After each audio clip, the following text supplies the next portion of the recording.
Is there anything? Oh, Recording on here? sure. As well? You look See you tired. I am tired. Not bad. Alright, let's see if it's going to record. Yeah. Is it recording? Yes. Yes? Yes. Alright. Anyways, again, thank you. Okay. There are many issues facing the House and the Senate in the upcoming 4 years of Trump's presidency. In your opinion, what are the three most pressing issues that must be addressed? No, I think actually the biggest issue is debt. I think that's, in fact, General Mattis is going to be the next Secretary of Defense, and I asked him one day in an Armed Services Committee hearing what he thought was the greatest threat to the security of the United States, and he said the rising debt of America. So I think that dealing with the debt and bringing it down is number one. I think number two is obviously there's a lot of national security challenges outside the United States, and I think that Trump will inherit from the prior administration that weakness invites aggression, and so I think that he's got there are tremendous challenges facing the United States. I think the third is getting the economy moving. It's been flat for a number of years, and I think it will. I think there's already signs, given the fact that Trump is preparing to take over the presidency and is talking about reducing regulations and reducing taxes and making American business more competitive and dealing with trade policy. So I think that improving the economy is the third most important thing. Awesome. You opposed Donald Trump while he was a candidate right up to his nomination and even afterward. So now that he has gone on to defeat Hillary Clinton to become the 45th president of the United States, how will you move forward to work with him? Well, I think I was not impressed with his temperament. I hope he stops tweeting.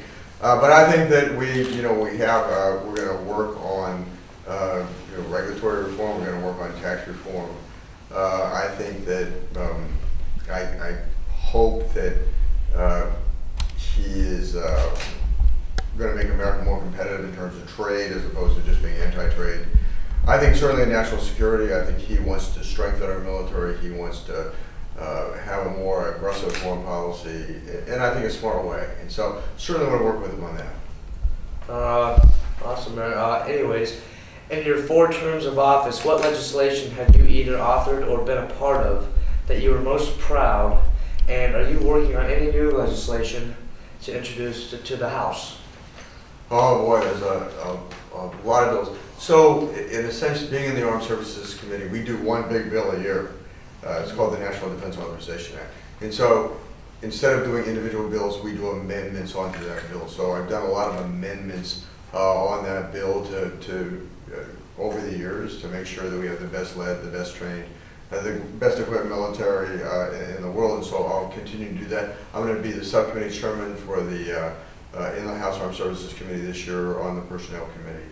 So I think probably the big issue I want to work on is one issue that I think is very important is mental health on veterans, for veterans, and for active duty military, because I'm concerned about the rising levels of post-traumatic stress disorder and the number of veterans receiving disability for that who are no longer eligible for military service. And so I think that's something in terms of not only, I think, helping the lives of those veterans in terms of reintegrating back into society after having been in combat, but also from a readiness standpoint of being able to have a pool of people that we can call up that are not disqualified for military service during time of war. According to Senator Lindsey Graham, our Army has shrunk to 1940 levels, and our Navy to even 1915 levels. So, and by that I mean by years, obviously. Sure. President Trump has pledged to rebuild the United States military, being a military man yourself. Sure. What do you think would be the best way to allocate money spent toward this monumental effort?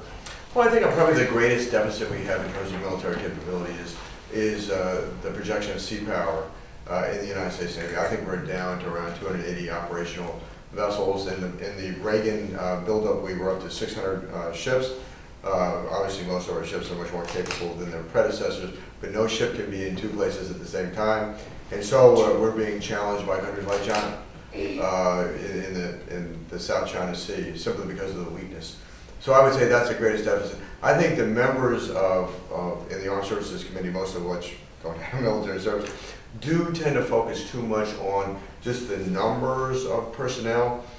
We need to focus not on the numbers of how many people are in the United States Army, Marine Corps, Air Force, and Navy. We need to focus on what is the combat capability. How many brigade combat teams do we have that are operational? How many ships do we have that are deployable at sea? How many fighter wings do we have?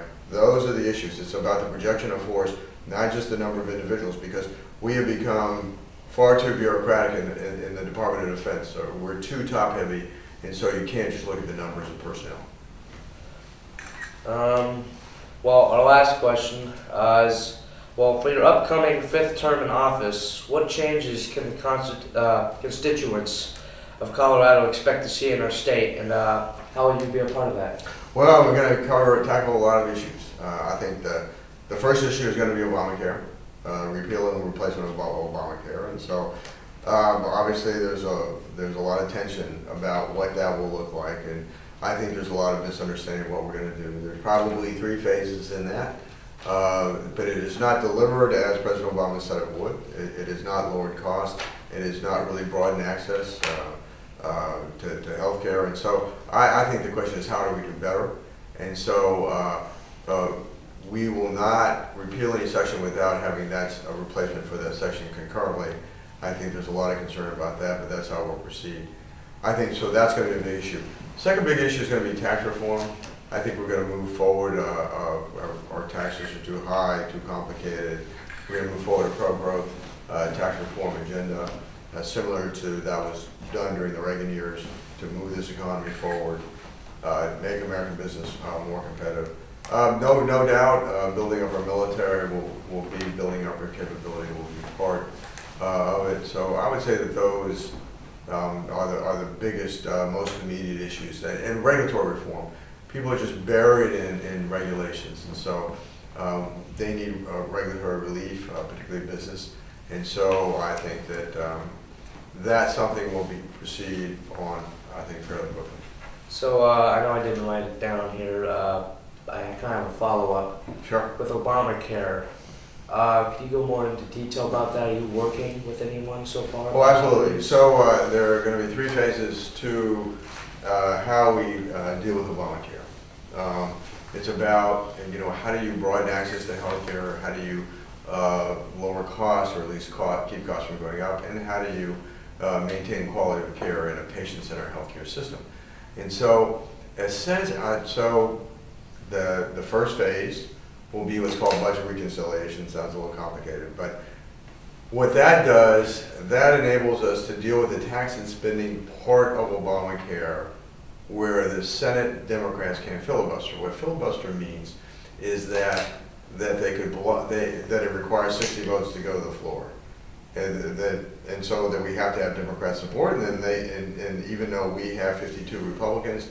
But the fact is that we require 8 Democrats, all Republicans stick together, and 8 Democrats. And if we don't have that, then it's blocked. And so they will not be able to block that measure through that process, what is called budget reconciliation.